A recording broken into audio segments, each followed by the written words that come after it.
Alright guys, here we are. We're going to call this part 2 of Agz being denied her visa, Chad's version. So, this is something that we should have probably done a while ago, but we've been busy. This is more for just information to put out there, just information, general information, but more importantly to any State Department worker that works in the counselor's office at any embassy, and more specifically at the U.S. Embassy. So I haven't watched the video that Agz did. I've heard a little bit of it, and whatever. And one of the things that I heard was her talking about how angry I was. What I am and was then, it's beyond anger. It's disgust. I don't like go around bragging, touting, talking about my military service. If somebody asks, I tell. I'm proud, whatever. I was in the U.S. Army for over 21 years.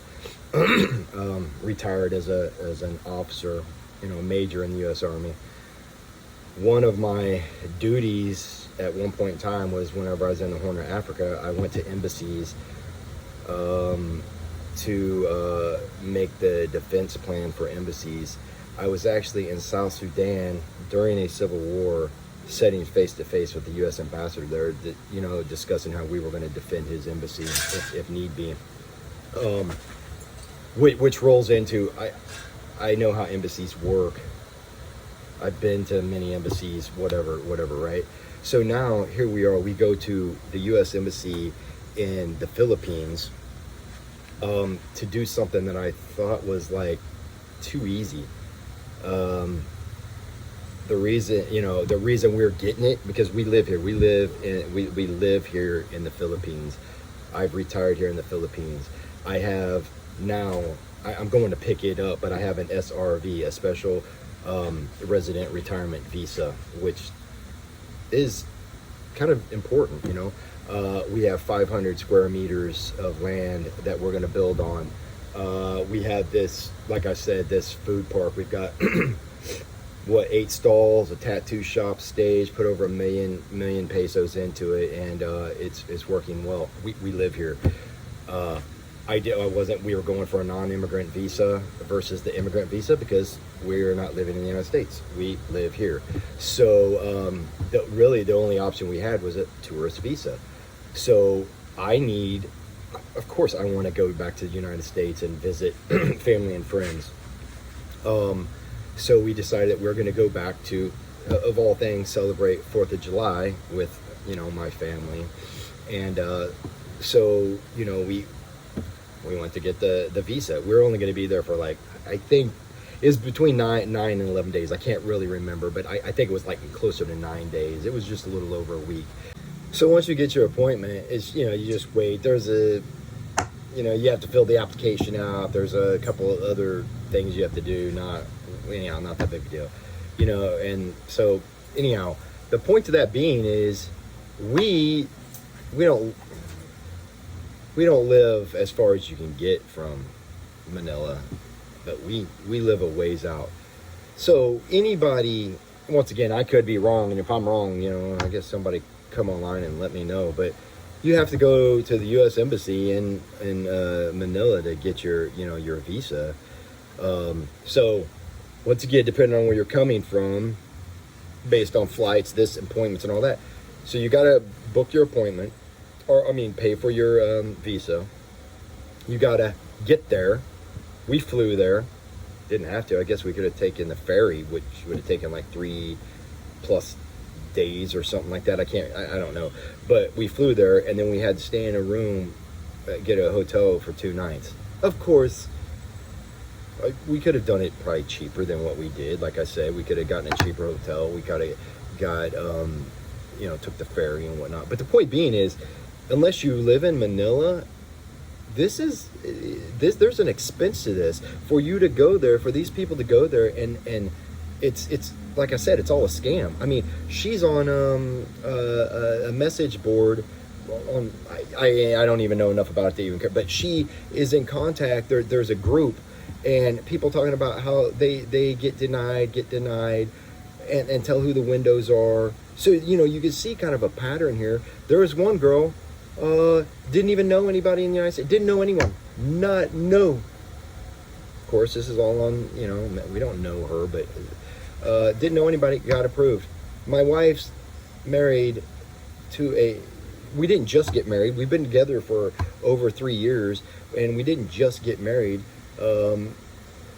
Me, U.S. veteran, whatever, American citizen, just going home for 9 days and get denied, and don't even ask her for any of the information, and won't let me inside, won't let me in. It's not over, man. We're gonna go through this again. I have a plan to where I'm gonna be there next time. But I told her, man, just walk up and hand them the documents and tell them what it is. Don't wait for them to ask you questions. I mean, because they don't care. They don't care about you. That's obvious.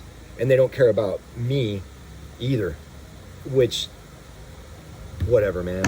I mean, that's not that big of a deal, but it's just, are you serious? I mean, here's an idea to the embassy. How about you have the non-immigrant visa, the immigrant visa, and those for us Americans that don't live in the United States? How about you have another visa for our wives so we can go home and do this? I mean, it's asinine. Unless this is a punishment for us not living in the United States. Well, yeah, cool.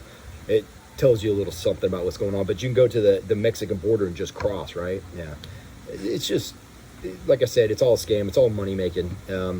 But yeah, I think there will be some congressmen and women that I'm going to get involved in this. I'm sick of it. It's like I said, it's pathetic. It's pathetic, and I don't get it. And I'm not the only one either. We once again in this group, there's multiple people with married to American citizens. Don't know their story. All I know is ours. So it's not over. It's not over. We're just getting started on this. So I said, if there's any of you guys from the U.S. Embassy in the Philippines, yeah, it's a joke, man, a joke. So we'll be back. I know I'm probably blacklisted and blackballed or whatever the hell you want to call it, but it ain't over yet. And the whole point, I guess, I was getting at is, we own land here that we're going to build on. We own a food park. I mean, millions and millions of pesos have been transacted for us to have what we have. I got my SRV, and I don't understand what more proof we have to give anyone to say that we're coming back to the Philippines. I don't know what more proof I've got to give them to show them that we have the money to purchase a ticket back when they see my bank account and what I make a month. I'm not saying I make a lot. I'm just simply saying I make more than enough to purchase a ticket. And we're only going home for 9 days, guys. 9 days. 10, 11 days. I have no desire to live there, or I'd live there. Here's the kicker. If I wanted to live there, she would already be there. We'd already get our non-immigrant visa. So it's like we're coming back. So hopefully I don't even know who they are, counselors. I don't even know what the assholes are behind that counter that make these decisions based on, that can affect other people's lives. But yeah, you guys are real winners, man. We'll see you soon, though. See you soon. And yeah, hey, thanks, guys. Just stay tuned, and we'll see what happens. Thanks.